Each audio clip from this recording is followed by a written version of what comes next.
በዚህ ሰዓት በመዲናችን አዲስ አበባ እጅግ አሳዛኝ የተባለ የትራፊክ አደጋ መከሰቱ ተሰምቷል።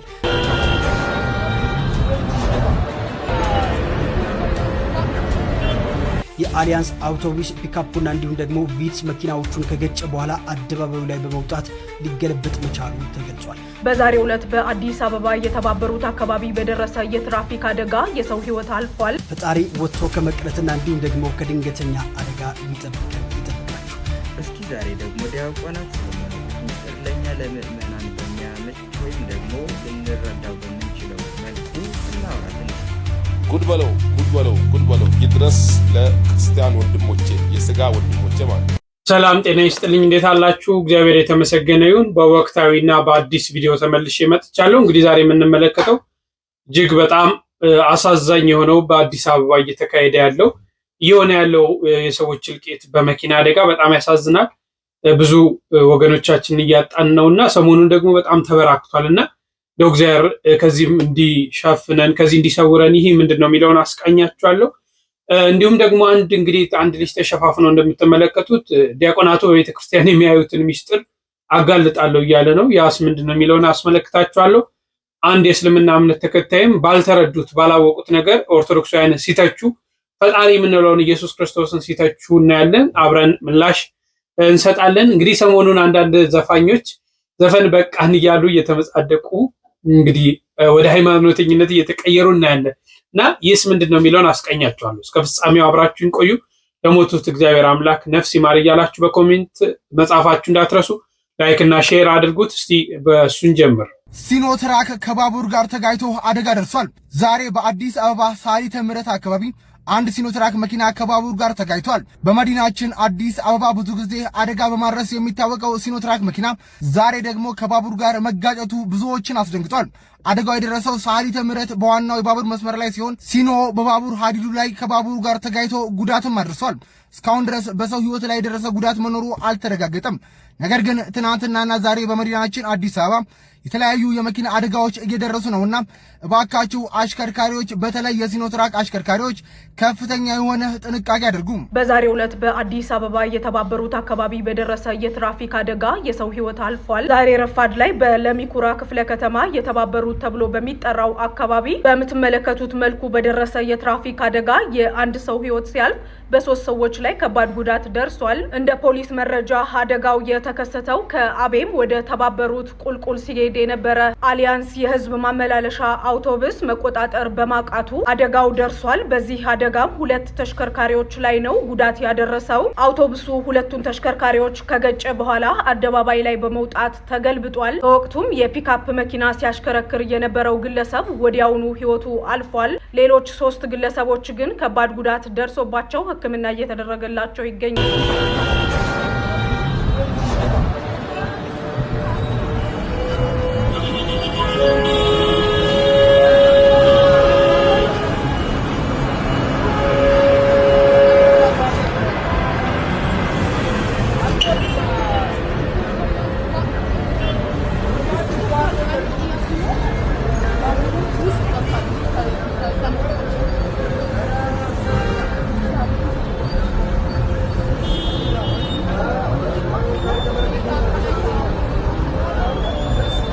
በዚህ ሰዓት በመዲናችን አዲስ አበባ እጅግ አሳዛኝ የተባለ የትራፊክ አደጋ መከሰቱ ተሰምቷል።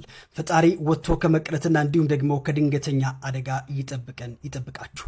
መጋቢት 23 ቀን 2018 ዓ.ም ማለትም ዛሬ ረፋድ ላይ በለሚኩራ ክፍለ ከተማ ልዩ ስሙ የተባበሩት አደባባይ ተብሎ በሚጠራው አካባቢ አስከፊ የትራፊክ አደጋ መከሰቱ የተገለጸ ሲሆን የአሊያንስ አውቶቡስ ፒካፑና እንዲሁም ደግሞ ቪትስ መኪናዎቹን ከገጨ በኋላ አደባባዩ ላይ በመውጣት ሊገለበጥ መቻሉ ተገልጿል። በወቅቱ የፒካፕ መኪናውን ሲያሽከረክር የነበረው ግለሰብ ህይወት ወዲያውኑ ሲያልፍ እንዲሁም ደግሞ በፒካፕ መኪና ውስጥ ተሳፍረው የነበሩት 2 ሴት ተማሪዎች የ7ኛና እንዲሁም ደግሞ የ5ኛ ክፍል እንዲሁም የቪትስ መኪናው አሽከርካሪ ላይ ከባድ አካል ጉዳት መድረሱ ተገልጿል። በጣም ያሳዝናል። እንግዲህ ባካችሁ በቻላችሁት አቅም ከቤታችሁ ጧት ስትወጡ ጸሎት እያደረጋችሁ፣ ሹፌሮች ደግሞ በጥንቃቄ ለማሽከርከር ሞክሩ። እንግዲህ አገር ሰላም ብሎ ሚስቱን ቤተሰቡን ሁሉን ነገር ከቤት ለስራ የወጣ ሰው ሲቀር በጣም ያሳዝናል። በተለይ እንዲህ አይነት ድንገተኛ ሞት ትላንትና በኮተቤ ያ ወደ 18 የሚጠጉ ሰዎች ዛሬ ደግሞ በእነዚህ አካባቢዎች በሳሊተ ምሕረት በእነዚህ ቦታዎች የተፈጠረው አሳዛኝ ነውና እግዚአብሔር አምላክ ምሕረትን ያምጣልን። እንደው እንዲህ አይነት ፈተና እንዲህ አይነት መቅሰፍት ከእንዲህ አይነት ነገር ይሰውረን። ለሞቱትም ነፍሳቸውን ይማር፣ ለቤተሰብም መጽናናትን ያድል። ከዚህ ውጪ ምንም እንለው የለም። ሁሉን ነገር በጥንቃቄ ብናደርግ የተሻለ ነው ያስባለሁ። ያው እኛ ስንበረታ ስንጠነቀቅ እግዚአብሔር ይጨመርበታልና እግዚአብሔር ምሕረትን ይላክ።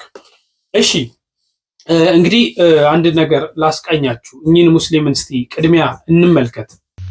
ጉድ በለው ጉድ በለው ጉድ በለው ይድረስ ለክርስቲያን ወንድሞቼ፣ የስጋ ወንድሞቼ ማለት ነው። የመንፈሳዊ እምነት እንለያያለን፣ ስጋዊ ግን ወንድማማቾች ነን ማለት ነው። ግን ይሄን ነገር ልብ በሉ። ይሄን ጥቅስ በደንብ ክፈቱና ይዩትና መልስ ስጡ። ማቴዎስ ወንጌል ምዕራፍ 20 ቁጥር 20 ላይ ግቡና ይዩት እስቲ። የዘብዴዎስ ሚስት የዘብዴዎስ ልጆች ሁለት ልጆችን ይዛ መጣችና ወደ ኢየሱስ ማለት ነው ምን አለች? አንዱን ልጄን በቀኝ አንዱን ልጄን ደግሞ በግራ ጀነት አኑርልኝ አስገባልኝ ብላ አለች። ጠየቀችን ጥያቄ ማለት ነው። ኢየሱስ ምን አለ? እናንተ ሞኞች፣ የምትለምኑትን የማታውቁ ሰዎች ሆይ ጀነት እኔ ነኝ እንዴ የምሰጠው? ጀነት እኔ አልሰጥም። ጀነት የሚሰጠው አንድ አምላክ ብቻ ነው። እንደዚህ እያለ በግልጥ እየነገራቸው ኢየሱስ ጌታ ከሆነ ፈጣሪ ከሆነ ጀነት ለምንድን ነው የማያስገባው? እኔ ጀነት ማስገባት አልችልም እያለ አንተ ሆነ ጀነት የምታስገባን ብላችሁ ትጠብራላችሁ እንዴ? ተመለሱ እሺ፣ እንደ ወንድሞቻችሁ እንደ እህቶቻችሁ ማለት ነው። አሁን ዓለም ጉድ እያየ ነው። አልሐምዱሊላህ ብዙዎቹ እየተመለሱ ነው። በሰልፍ ነው በሰልፍ እና ተሳዳቢው ሲሳደብ የሚያሰልመው እያሰለመ ነው። ጋሼ ጥሩ ነው መጽሐፍ ቅዱስ ማንበቦት፣ ነገር ግን ተሳሳቱ። እርሶ አንብበው እርሶ በፈለጉት መንገድ በፈለጉት አቅጣጫ በሚረዱት ልክና መጠን መጽሐፍ ቅዱስ አይፈታም፣ አይተረጎምም። እዚህ ጋር ነው ትልቅ ስህተት የተሳሳቱት። ለማንኛውም የቃሉ ፍቺ ትርጓሜው ምን ለማለት እንደፈለገ የዚህ መጽሐፍ ቅዱስን ክፍል መመልከት ያስፈልጋል ማለት ነው። እንግዲህ በማቴዎስ ወንጌል ምዕራፍ 20 ቁጥር 20 ላይ ስለ ዘብዴዎስ ልጆች እናት ልመና እናገኛለን። እነዚህን ሁለቱን ልጆቹን አንዱን በቀኝ አንዱን በግራ በመንግስት እንዲቀመጡ እዘዝ በማለት በማቴዎስ 20 ላይ ተጽፎ እናገኛለን። እንግዲህ ቅዱስ ማቴዎስ ጥያቄውን ያቀረበችው የዘብዴዎስ ልጆች እናት ማርያም በዋፍሊያ ልጆቿን አንዱን በቀኝ አንዱን በግራ እንግስልኝ አለች ይላል። በማርቆስ 10:35 ላይ ደግሞ ጥያቄውን ያቀረቡት ያዕቆብና ዮሐንስ እንደሆኑም ተጽፎ እናገኛለን። ማርቆስ ጥያቄውን ያቀረቡት ያዕቆብና ዮሐንስ ስለነበሩ እነርሱ እንደጠየቁት አድርጎ ተናገረ እንጂ ልመናውን ያቀረበችው እናታቸው ናት። እርሷ ከጠየቀች በኋላ ጌታችን ከዚያው አብሯት ነበርና ሁለቱን ልጆቿን እናንተ ደግሞ እኔ የመጠጣውን ጽዋ ልትጠጡ ትችላላችሁ ሲል በመጠየቁ ይታወቃል። ጌታን የጠየቀቻቸው እናታቸው ብትሆን ጠይቂልኝ ብለው የላኳት ግን ያዕቆብና ዮሐንስ መሆናቸውን እዚህ ጋር መገንዘብ ያስፈልጋል ማለት ነው። በዚህ ምን አለ ጌታ? የምትለምኑትን አታውቁም። እኔ ልጠጣው ያለውን ጽዋ ልትጠጡ፣ እኔ ልጠመቀው ያለውን ጥምቀት ልትጠመቁ ትችላላችሁ አላቸው። ጽዋ ጥምቀት ያለው ሞቱን ነው። መንጽ እንደሆነም ደግሞ ሞቱን መንጽ ነውና እነርሱም ለጌታ የሚያደርሰው ሞትን ሞት ሕይወትን ሕይወት አደርጋለሁ ማለት ልማድ ነውና እንችላለን አሉት። እርሱም ምን አላቸው? ጽዋዬንስ መጠጣት ትችላላችሁ፣ በቀኝና በግራ መቀመጥ ግን ከአባቴ ዘንድ ለተዘጋጀላቸው ነው ሲል ነግሯቸዋል። ይህ ማለት የማይቻለ ሆኖ አይደለም፣ የምሰጥ እኔ አይደለሁም ብሎ መመለሱ ቀድሞ ምን አድርጓል? ከሌሎቹ ሐዋርያት ጋር እንደምሰጣችሁ ብነግራችሁ ስላላመናችሁ ይልቁንም ለብቻችሁ ማግኘት ስለፈለጋችሁ ይህን የሚሰጣችሁ የራሳችሁ እምነት ምግባር ነው። በእኔ በኩል ከሌሎቹ ምን ሐዋርያት ጋር ተሰጥቷቸዋል። የቀረው የራሳችሁ እምነትና ምግባር ማስተካከልና ለበለጠ ክብር መብቃት ነው እንጂ በተለየ ሁኔታ አታገኙም ሲላቸው ነው። ይህ መልስ እነዚህን ሁለቱን ብቻ ሳይሆን ሌሎቹንም 10ን ሐዋርያት በእነዚህ ላይ ከማጉረምረምና ወደ እርስ በርስ ጥላቻ እንዳይገቡ አድኗቸዋል። እናንተስ የተከተላችሁኝ በዳግመኛ ልደት የሰው ልጅ በክብሩ ዙፋን በሚቀመጥበት ጊዜ እናንተ ደግሞ በ12ቱ የእስራኤል ነገድ ልትፈርዱ በ12ቱ ዙፋን ትቀመጣላችሁ ተብሎ በማቴዎስ 19:28 ላይ ተጽፎ እናገኛለን። ስለዚህ ጌታችን ኢየሱስ ክርስቶስ የመጣው ተሰቅሎ ለመሞት እንጂ ለመንገስ እንዳይደለ ነግሯቸዋል። ይህንንም ባለማስተዋላቸው ነው የምትለምኑትን አታቁም አላቸው። ምክንያቱም መሾምን ሳይሆን መሞትን እየለመኑ ነበር እነዚህ ሰዎች። ሹመትማ ሁሉም ይፈልጉታል አይደል? ያዕቆብና ዮሐንስ በዝምድና ነው ማንም እንደማይቀድማቸው ስለሚያውቁ በዝምድና ሹመትን ፈለጉ። ነገር ግን 10 ደግሞ እኛስ የሚል ስሜት ነበራቸው በውስጣቸው። እኛስ አንሾምም ወይ? ስለዚህ ጌታ ይህንን ስሜት ለማጥፋት በዓለም ያለውን ስርዓት በማነጻጸር አስረዳቸው ማለት ነው። አሕዛብ አለቆች እንዲገዙላቸው ታላላቆችም በላያቸው እንዲሰለጥኑ ታውቃላችሁ አላቸው። የእነርሱ መጠራት ዓላማው እስከ ሞት ድረስ የሚዘልቅ ነው እንጂ ታናናሾችን ለመግዛት አይደለም። ፍጹም ተቃራኒ መሆኑን አስረዳቸው።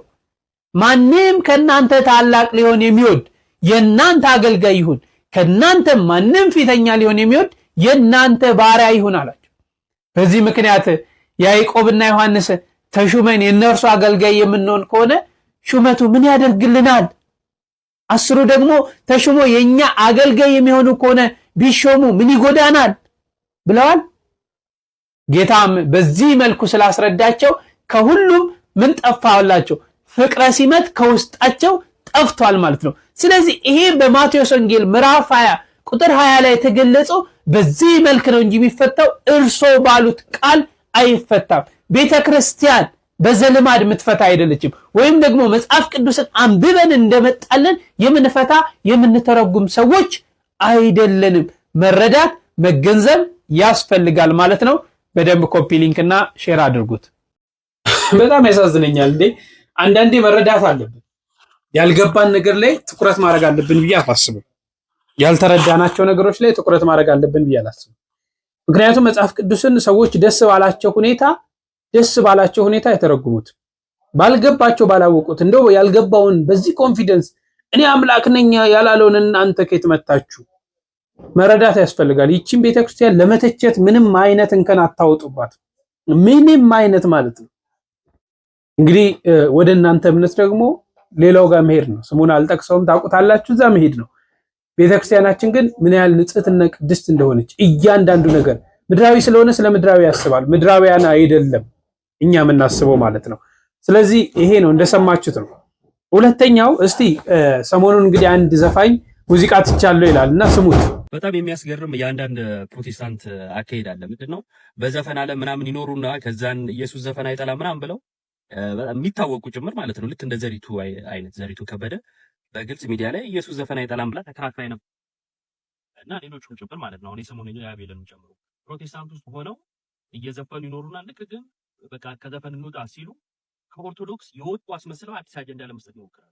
አጀንዳ መሆን ይፈልጋል እና ፕሮቴስታንት ሆነ እየዘመርክ እምነቷ ዘፈን ያበረታታች አይደለችም ብለህ የምትከራከር ከሆነ ኦርቶዶክስ ሆነ ስትዘፍን እንዴት ነው እምነቷ ዘፈን የምታበረታታ ሆና የምትሳለው? እና ይሄ አጉል የሃይማኖት ዘረኛ ሆኖ መምጣት፣ ፖለቲካ ለመስራት መሞከር ምናምን በጣም የበታችነት ስሜት ተጠቂነት ነውና ኢየሱስ ምናምን ቢሉ ውሸታቸው ምን ነው እዛ ሆነው አላወቁትም ነበር? እዛ ባሉበት ዘፈን ኃጢአት እንደሆነ አልተነገራቸውም ነበር? ነው ኦርቶዶክስ ሲሆን ብቻ ነው ዘፈን የምታበረታታ ኃጢአት የምታበረታታ ለማስመሰል የሚጣረውና ከእንደዚህ አይነት የበታችነት ስሜት ተጠቂ ሰዎች ራሳችሁን ጠብቁ። ሰላም ጤና ይስጥልኝ። እንዴት ናችሁ? such a beautiful day። ዛሬ ደግሞ የምንነጋገረው እምነታቸውን ስለሚቀይሩ ሰዎች ነው።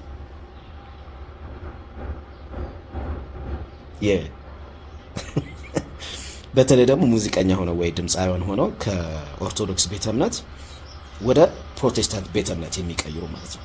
እኔ እንግዲህ በፋሚሊ ሁለቱም አሉ፣ ፕሮቴስታንትም አሉ ኦርቶዶክስም አሉ። so I don't have any problem። የኔ ዛሬ ውግንነት ከሙዚቃ ጋር ከሙዚቃ አንፃር ነው፣ ሙዚቀኛ ከመሆን አንፃር ነው።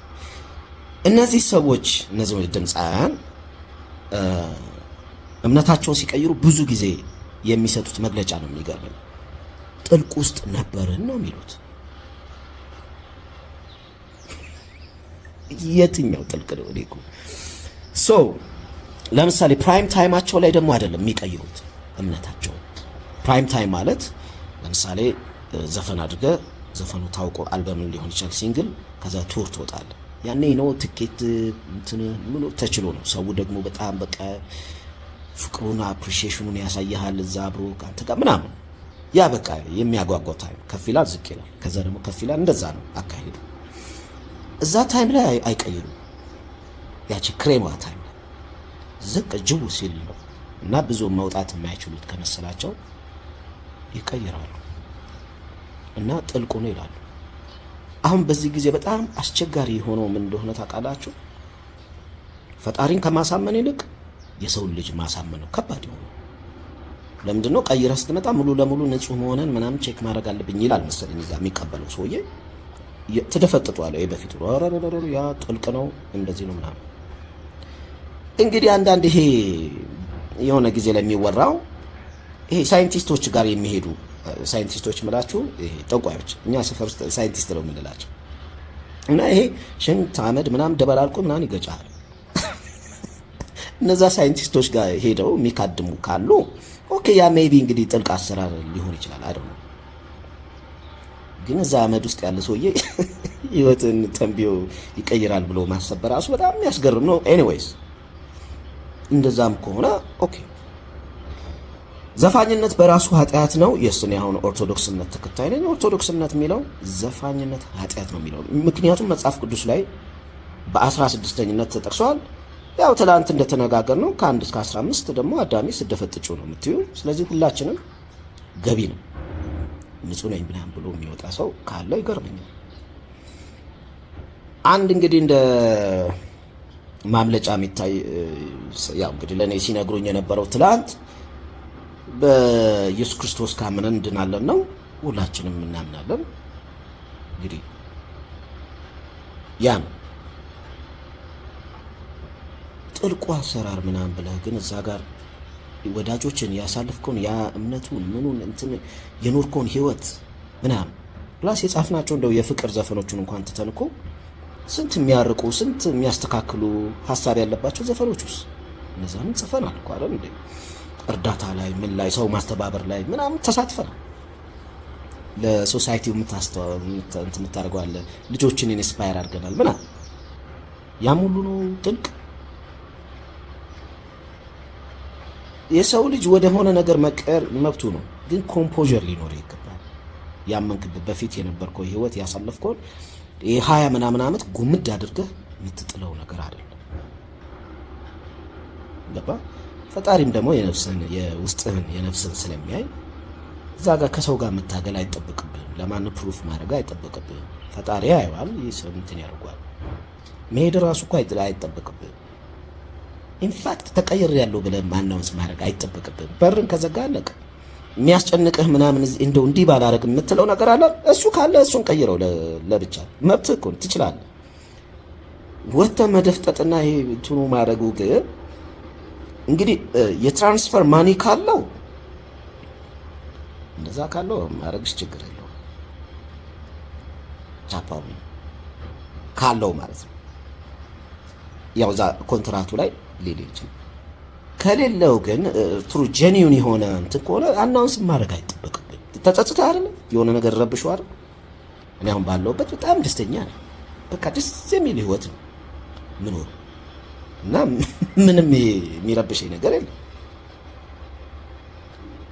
አንተ ረብሽኛል ካልክ ግን ፊክስ ማድረግ ትችላለህ። ብዙ ተማር ምን ይላሉ ሌሎችም ተከትለው እንትን እንዲያደርጉ ነው። አከታተልማ አየን እኮ ሁሉም ይወጣና ጠልቁ ነው ሲበርድበት ነው። ግን ፕራይም ታይሙ ሲጠፋ ወይ የታገለው ነገር አልሳካ ሲለው እዛ ደግሞ ሄዶ ኦኬ እዚህ ዘፋኝ የነበረው እዛ ምንድነው የሚሆነው? ብዙ ጊዜ ዘማሪ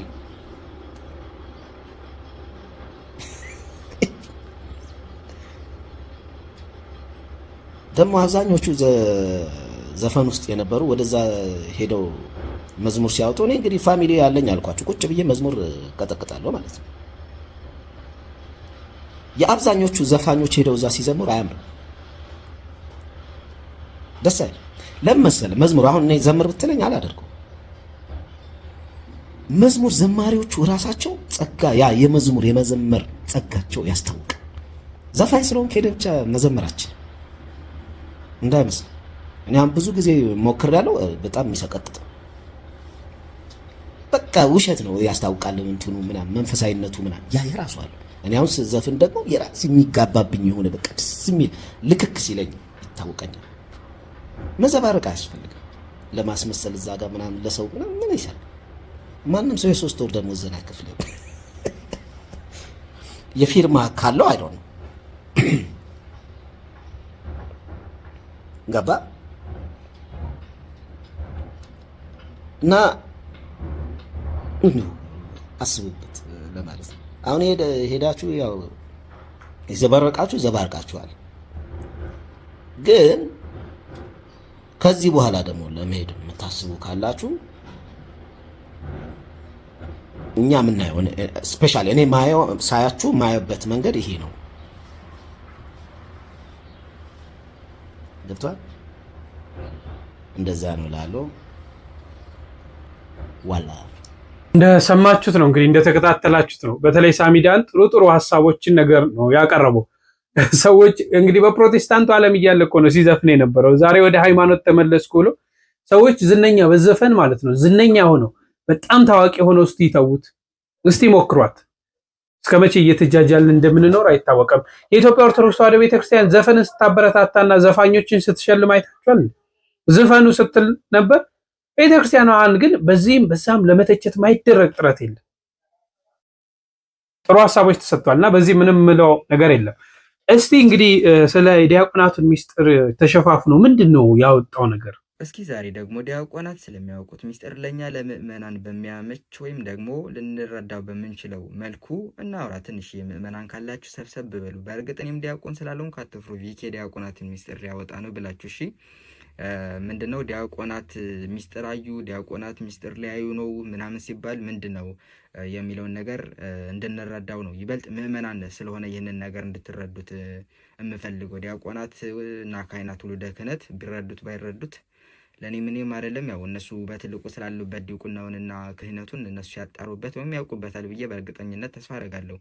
ትክክለኞቹ የቤተክርስቲያናችን ዲያቆናትና ካህናት በተለየ ማለት ነው። ግን ምእመናን እኛውን ግራ ለሚገባን ዲያቆናት ሚስጥር አዩ፣ ዲያቆናት ሚስጥር ሊያዩ ነው ምናምን ሲባል ምንድን ነው ይሄ ሚስጥር ብለን መጠየቅ የምናፍር ወይም ደግሞ አይነገርም ይሄ ነገር ለኛ አይነገርም ብለን የምናስብ ምእመናን ካለን ይሄ ለእናንተ ጥሩ ትምህርት ለኔም ጥሩ ትምህርት ይሆነናል ብዬ አስባለሁ። ከመጀመሪያው እስከ መጨረሻው ልብ ብላችሁ ስሙ። በአብዛኛው ጊዜ ከሰማችሁ ምንድነው እንደውም ከክርስትና ወደ ፕሮቴስታንትና ወደ እስልምና የሚሄዱ ዲያቆናት ምን ይላሉ? እኔ ሚስጥር ያየሁ ዲያቆን ነኝ፣ እኔ ሚስጥር ያላየሁ ዲያቆን ነኝ የሚለውን ቃላት በብዛት ያዘወትራሉና ይህ ሚስጥር ማየትና አለማየት ምንድነው? ሲጀመር ዲያቆን ተኩ ነው ወይም ዲያቆን ሆኖ ሚስጥር የሚያይና የማያለ ጥያቄ ምልክት ይገባል። ዲያቆን ሆኖ ሚስጥር ያየና ያላየ ተብሎ ይከፋፈላል? አይከፋፈልም። ባጭሩ ብዙ በተለይ ይሄ ውሉደ ክህነት የቤተ ክህነት ሰዎች ይጠቀሙበታል።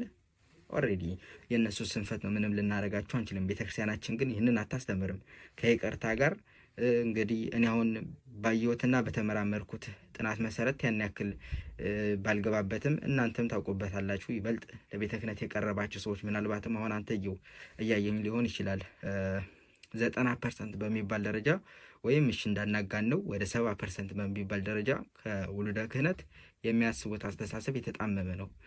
እሱ ምንድነው? ሚስጥር ያየና ያላየ የሚባል ዲያቆን አለ። አነጋገሩ ትንሽ አረፍተ ነገሩ በራሱ ወደ ሶት አስተሳሰብ የሚወስድና የሚያመራ ነው።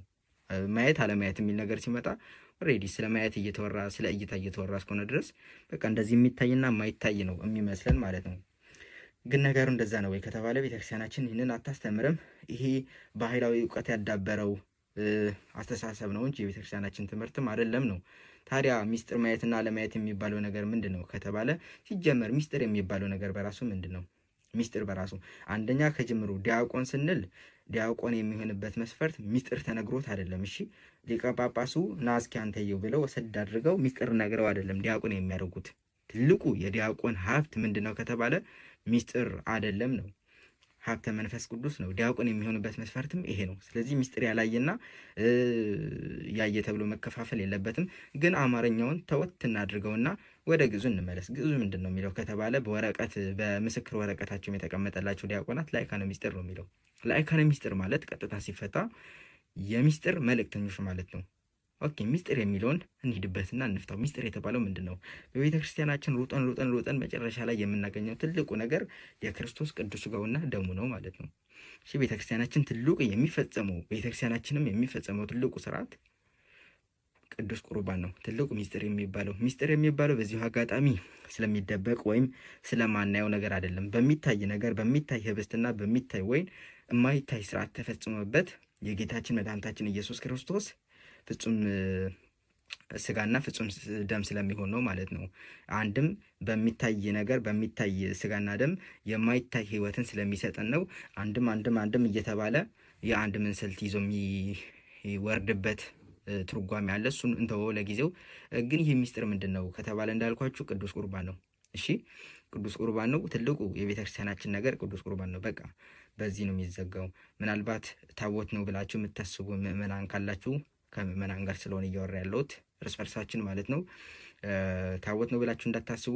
ላይካን ሚስጥር ወይም ላይከ ሚስጥር እየተባለ እስከሆነ ድረስ የሚስጥር መልእክተኛ እየተባለ እስከሆነ ድረስ ምናልባት ታቦቱን ለካህኑ በማሸከም ያግዘውም አይደል? ይህንን ታውቃላችሁ። ዲያቆን ታቦትን መንካት አይችልም። ሀብተ መንፈስ ቅዱሱ የተሰጠው ሀብት ለዛ ስለማያደርሰው ስለማያበቃው ማለት ነው መጠበቅ መቻል አለበት እስኪሰጠው ድረስ ለዛ የሚያደርሰው። ታቦት በመስራትም ያግዛል ብንል አይመጣውም ማለት ነው። ይህም አይፈቀድለትም። ለዚህ ብቻ ራሱን የቻለ የሚሰሩት አባቶች አሉ የበቁ ማለት ነው። በጵጵስናው ማዕረግም በአጭሩ ግን ቅዱስ ቁርባን መሆኑን ተገንዝባችኋልና ላይከ ሚስጥር ወይም የቅዱስ ቁርባን መልእክተኛ የሚባልበት ምክንያት ቅዱስ ቁርባኑን እሱ ራሱ ስለሚፈጽመው ሳይሆን ለሚፈጽመው አካል ለካህኑ ስለሚላላከው ወይም ስለሚራዳው ነው። ረድ አደለ ሲጀመር ረድ ነው፣ ተላላኪ ነው። እና ከዛ አንጻር እንደዛ ይባላል ማለት ነው እንጂ የሆነ የሚታይ ወይም የማይታይ ሚስጥር ኑሮ አይደለም። ካስተዋላችሁ ለዚህ አንድ ነገር ልጥቀስላችሁ። ብዙ ካህናትና ዲያቆናት የተታለሉበት ነገር ምን እንደሆነ፣ በተለይ ዲያቆናት። የአዲስ አበባ ሕዝብ አላችሁ? እስኪ እጃችሁን አውጡልኝ። የአዲስ አበባ ሕዝብ አላችሁ? እርስ በርሳችን ስለሆነ እያወራን ያለ ነው። ከእናንተ ጋር እናውራ። አንተ ዲያቆንም ታውቀዋለህ። ወደ መቅደስ ሲገቡ እንዴት ነው የሚገቡት? አገባባቸውን አስተውላችሁ ታውቃላችሁ? አንደኛ የሚገቡበት ስርዓት ትክክል አይደለም። ቅዳሴ ሲያልቅ ማለት ሊያልቅ ሲል ወደ ማገባደጃው ቅዱስ ቁርባን ድርገት ላይ ነው የሚመጡት። ይህ በራሱ ትክክል አይደለም፣ ወደ ቤተ መቅደስ መግባታችን። እሱ ብቻ አይደለም፣ ገብተው ደግሞ በቅዱስ ቁርባን ሰዓት ቅዱስ ቁርባን በሚሰጥበት ሰዓት ምንም ነገር ላይሰሩ ከ10 በላይ የሚሆኑ ዲያቆናት 10 ወደ መቅደስ ይገባሉ ይወጣሉ። 10 ምናልባትም ልንላክ ነው ሊሉ ይችላሉ። ይሄ ግን ትክክል አይደለም። ንፍቅ ሰራይ ዲያቆን አለ፣ ንፍቅ አለ፣ አናኩስጢስ አለ፣ ሌሎችም ስላሉ ተራዳያን እነዚህ ማድረግ መላላክ እርስ በርሳቸው ይችላሉ። እነዚህ ራሱ እንዲላላኩ ተብለው ነው የገቡት። ስራቸው በራሱ መላላክ ነው። እነሱ ራሱ ዲያቆናቱ ራሱ ልብሰ ተክህኖ ለብሰው እዛ ጋር የተጎለቱት መላላክ ሆኖ ሳለ ስራቸው 10 የምትገቡና የምትወጡ ይሄ ትክክል አይደለም። ዋናው ትልቁ ነጥብ ግን እሱ አይደለም። እኔው ማንሳት የፈለግኩት ወደ ቤተ መቅደስ ሲገቡ እንዴት ነው አጋባባቸው? ወደ መቅደሱ ሲገቡ እንደዚህ ነው። በቃ ተነፋፍተው አያድረስ ነው። እግዚኦ የሚያስብል ነገር ነው። እግዚኦ የሚያስብል ነገር ያ ነገር እንዲሆን ያደረገው ነገር ምንድን ነው ከተባለ በውስጣቸው ሚስጥር ይዘናል ብለው ስለሚያስቡ ነው። ህዝቡ የማያውቀው ነገር እኛ የምናውቀው ሚስጥር ይዘናል ብለው በውስጣቸው ስለሚያስቡ ነው። ይህንን እንዲያስቡና እንዲህ እንዲሆን ያደረግነው እኛው ራሳችንን። ይሄ ትልቁ ችግር ነው። ሚስጥር ይዘናል። አንድ ሰው ለምሳሌ የመንግስትን ሚስጥር ካወቀ እንዴት ነው ከዛ በኋላ ለዛ መንግስት የቀረበ ስለሆነ በቃ ከሌላ ሰው የተለየ ነው የሚመስለው። ለምሳሌ ከአንድ ታዋቂ ሰው ጋር ስታወሩ ወይም ለአንድ ታዋቂ ሰው ቀረብ ብላችሁ ይቅርና ሚስጥሩን በቃ ስለሚበላው ምግብ እንኳን ካወቃችሁ እንዴት ነው የምትኮፈሱት? በቃ እኔ እኮ ከእንትና ጋር አውርቻለሁ ትላላችሁ አይደል? ሰውም ከእንትና ጋር አወራህ ብሎ ይደነቃል። የአንድን ሰው ደግሞ ሚስጥር የምታውቅ ከሆነ ትልቁ እንድትኮፈስ የሚያደርግህ ነገር ነው ማለት ነው። እና እንዲወጣጠሩ የሚያደርጋቸው ወደ መቅደሱ ሲገቡ እኔ እግዚኦ በቃ ሲወጡ እንኳን እንደዛ መሆን የለበትም እንዴ! ፊት ለፊት ጌታው እያለ እንደዚህ አሁን በጣም ከባድ ነው። ግን ትልቁ ነገር እንዲሆን ያደረጋቸው ነገር ምንድነው? ሚስጥር ይዘናል ብለው ስለሚያስቡ ነው። ይሄ ደግሞ ስህተት ነው። በውስጣቸው ያለው ሚስጥር አይደለም። ይሄ ሊነገራቸው ይገባል። በእርግጥ ቤተክርስቲያናችን ትነግራቸዋለች። ግን አሁን ላይ ያለው ዲያቆኑም ከይቅርታ ጋር ካህናት፣ እሺ ወደ እናንተ አልመጣም። ዲያቆናት አሁን ላይ ያላችሁ ዲያቆናት ካህናት እርስ በርሳችሁ ተተቻቹ። የሚተቻችሁ አካልም ይተቻችኋል። ሃይማኖት አበው ዘሰለስቱ ምጥቀን ነውና ከምንም አይነት ነገር ቢያደርግ ብታየው መንገድህን ታጥፈህ ቀይር፣ ወደ ሌላ ቦታ ሄድ። የሚተቸው ሰው ይተቸዋል ስለሚል እናንተን አልፌያችኋለሁ። ዲያቆናቱ ግን አያድረስ ነው። በልባችሁ ነገር ያለው ምንድነው ከተባለ ሚስጥር አይደለም፣ እወቁት። ሀብተ መንፈስ ቅዱስ ነው። ከህዝቡ ተለይታችሁ እዛ ቦታ እንድትገኙ ያደረጋችሁ ነገር ሚስጥር ሳይሆን የመንፈስ ቅዱስ ሀብት ነው። ምልአተ መንፈስ ቅዱስ ነው። ያንን ተረዱ። እሺ በቃ እዛ ጋር ያለ በመካከላችሁ ከምእመናኑ ከኛ ጋር ያላችሁ ልዩነት ምንድነው ከተባለ የአገልጋይና የተገልጋይ ልዩነት ብቻና ብቻ ነው። ሌላ ምንም የምታውቁት ሚስጥር የለም። በተለየ አስተሳሰባችሁን ለወጥ አድርጉት። እሺ ዲያቆናት በ70% በሚባል ደረጃ ማለት ነው። እሺ አገልጋዮች ናቸው። ኦኬ አገልጋዮች ነን ብለው ቢያስቡ እንዲወጣጠሩ ነበር? አይወጣጠሩም ነበር። ለምን? መንፈስ ቅዱስ በውስጣቸው ኑሮ ነው እዛ ቦታ የተገኙት። ይሄንን ቢያስቡ ደግሞ እኛ አገልጋዮች ነን፣ ለማገልገል ነው ከህዝብ የተለየ ነው እንጂ ሚስጥር አውቀን አይደለም ብለው ዝቅ ይሉ ነበር ማለት ነው። ፊት ለፊታቸው ያለው አለቃው፣ ጌታው፣ ንጉሱ እንደሆነ ይገባቸው ነበር። ስለዚህ እንደዚህ ሰው የሚኮፈሱት እንደዚህ አንገታቸውን ያቀረቅሩ ነበር ማለት ነው። ይሄ ግን አልገባቸውም፣ አላስረዳናቸውም። ቤተክርስቲያናችን ሁሌም ታስተምራለች፣ ፈትፍታ የቅዳሴ ነገር ትናገራለች። አሁን ላይ ያለው ዲያቆናቱ ግን በጣም ዘልዛላ ናቸው። ከታላቅ ይቅርታ ጋር በተለይ የአዲስ አበባ ዲያቆናት ሁላችሁም ባልላችሁም ግን ከአዲስ አበባ ደህና ዲያቆን የሚወጣም አይመስልም፣ ከታላቅ ይቅርታ ጋር ማለት ነው። ይህንን እንግዲህ የሚከሽፍባችሁም እናንተ ስለሆናችሁ ማለት ነው፣ ወደ ፕሮቴስታንት እስልምና የምትሄዱበት። በአጭሩ ግን ትልቁ ነገር ምንድነው ከተባለው እያወራንበት ያለነው ነገር እንደውም ካስተዋላችሁ ዲያቆናቱን ካስተዋላችሁ መንጦላይቱን አሁን መጋረጃውን ሲዘጉ እንዴት ነው ወደ ቤተ መቅደስ እንደዚህ ዝግትግት ምናምን ይዘው ምናምን። አሁን እሱ አይደለም ትልቁ ነገር። የሚያደርጉት ድርጊት ምንን ይወክላል ነው? ምንን አስበው ነው? የሆነ የተደበቀ ሚስጥር ያለ ይመስል እንደዛ አደራረጋቸው ህዝቡ ላይ ተጽዕኖ ይፈጥራል። ኦኬ አሁን ለምሳሌ ሀበነን ህበር በዘዚህ አከ መንፈስ ቅዱስ ሲባል ለምን መጋረጃው መንጦላይቱ እንደሚዘጋ ሊነገራችሁ ይገባል። ለዲያቆናቱ ነው ሚስጥሩ ሊነገራችሁ። ሚስጥሩ ስላችሁ አፈታቱ የትርጓሜውን ስልት ሚስጥር ነው የምላችሁ፣ ሶስተኛውን ስልት እንጂ ሌላ የተደበቀ ሚስጥር አይደለም እንድትነግሯቸው። ለምን እንደሚዘጋ ሊነገራችሁ ይገባል፣ ይግባቸው። ለምእመናኑ እኔ ልንገራችሁ፣ ከተዘጋ በኋላ ቤተክርስቲያናችንም የምታስተምረው ነገር ነው። ክቡር ስጋው ነው የሚፈተተው። እሺ ታዲያ ለምንድን ነው የሚዘጋው? ሚስጥር ካልሆነ ለምን ይዘጋል ከተባለ ጌታችን አምላካችን መድኃኒታችን ኢየሱስ ክርስቶስ በመስቀል በተሰቀለ ሰዓት ምን ሆኗል? ምን ተፈጽሟል ቢባል ጨረቃ ብርሃኗን ከልክላለች፣ ፀሐይም ብርሃኗን ከልክላለች። ያንን ነገር ለማጠየቅ ነው እንጂ ይሄ የትውፊት የቀኖናዊ ትምህርት በእርግጥ ትልቅ ቀኖና ነው። ይሄ ትልቅ የትውፊታዊ ቀኖና ነው የተቀበልነው። ትልቅ ሚስጥር ያለው የወንጌልን ነገር የሚገልጥ ግን እንደ ዶግማ አይደለም። ለምሳሌ ግብጾች የምትመለከቷቸው ከፍተው ነው ሚስጥሩ ይሄ ቢሆን ነው የምላቸው። ግብጾች ከፍተው ነው የሚፈትቱት ህዝቡ እያየው። ዲያቆናቱ ግን እዛ ጋር አሉ ማለት ነው። ሀብተ መንፈስ ቅዱስ ስለሞላባቸው ለአገልግሎቱ ስለተመረጡ ይህንን ነገር ማሰብ አለብን። ዲያቆናቱ የሚመስላቸው ሚስጥር የሆነ ነገር እንዳይታይ ምን አይሸፈን አሳፋሪ ነው። ከቤተልሔም በራሱ ተሸፍኖ ቅዱስ ቁርባን እንደውም አሁን ይሄኛውንም ልንገራችሁ ምእመናን፣ ግራ የሚገባችሁ ካላችሁ ማታውቅ ይሄ ነገር መጠየቅ የሚደብራችሁ የማይቻል የሚመስላችሁ ለእናንተ የደበቀ የሚመስላችሁ ምእመናን፣ ቤተክርስቲያን ሰንፋችሁ ነው እንጂ ሁሌም ታስተምረዋለች። ከቤተልሔም ዲያቆናቱና ካህናቱ ይዘውት የሚወጡት ተሸፍነውት ቅዱስ ስጋውንና በእርግጥ በዛን ሰዓት ህብስቱንና ወይኑን ነው። በኋላ ተቀድሶ ክቡር ደሙና ስጋው ይሆናልና የሚሸፈንበት ምክንያት ምንድነው ከተባለ በእያንዳንዱ ነው ቤተክርስቲያን የምታስተምረው። በቃ በእያንዳንዱ ከቤተልሔም ተነስቶ ጌታችን መድኃኒታችን አምላካችን ኢየሱስ ክርስቶስ በቤተልሔም እንደተወለደ ከቤተልሔም ቅዱስ ቁርባኑና ደሙ ተነስቶ የት ይደርሳል? መቅደሱ። ኢየሱስ ክርስቶስ ከቤተልሔም ተነስቶ ወደ ናዝሬት መሄዱን ለማጠየቅ ለምን ይሸፈናል ይጠቀለላል በጨርቅ ከተባለ ጌታችን ኢየሱስ ክርስቶስ ከተወለደ በኋላ ስጋ ከለበሰ በኋላ ለበሰ የሚለው ተዋህዶን ለማጠየቅ ነው፣ ምንፍቅና አይደለም። ያንን ለማጠየቅ ምን ይደረጋል? ይሸፈናል። በጨርቅ እንደተጠቀለለ ለማጠየቅ ከቤተልሔም ህብስቱ ሲወሰድ ይጠቀለላል። የሆነ ሚስጥር እንዳይመስላችሁ ነው ምእመናን። ምንድን ነው ምናምን ብላችሁ ግራንድ በቤተ ክርስቲያን ጠይቁ፣ ይብራራላችኋል። ምንም አይነት ሚስጥር የለም። ምንም አይነት ለዲያቆናት ብቻ የሚነገር ለካህናት ብቻ የሚነገር ነገር የለም። ያንን እንድትረዱ ነው።